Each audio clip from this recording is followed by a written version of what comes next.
My Last Duchess by Robert Browning.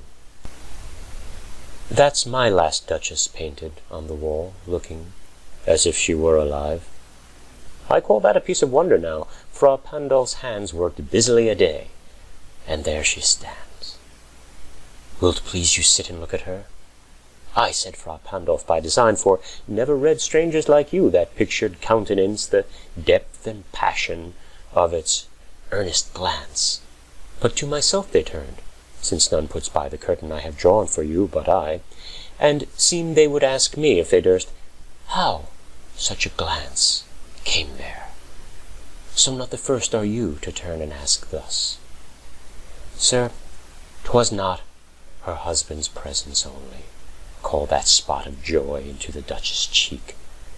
Perhaps Frà Pandolf chanced to say, her mantle laps over my lady's wrist too much, or paint must never hope to reproduce the faint half-flush that dies along her throat.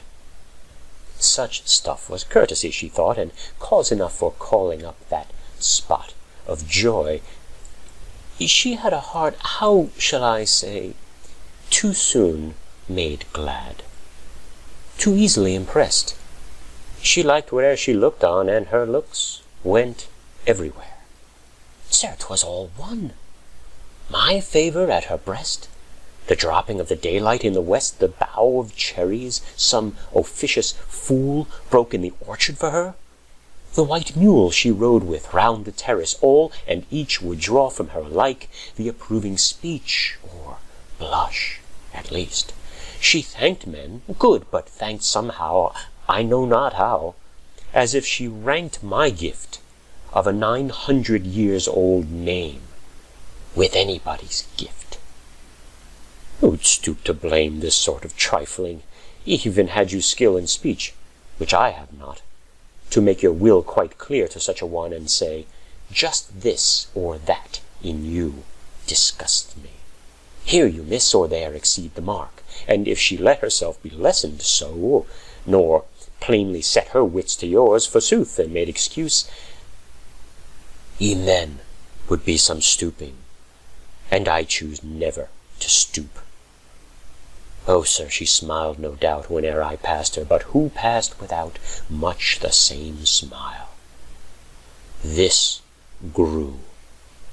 I gave commands, then all smiles stopped together.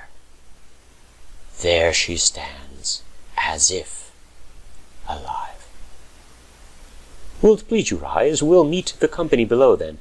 I repeat, the Count, your master's known munificence, is ample warrant that no just pretence of mine for dowry will be disallowed, though his fair daughter's self, as I avowed at starting, is my object.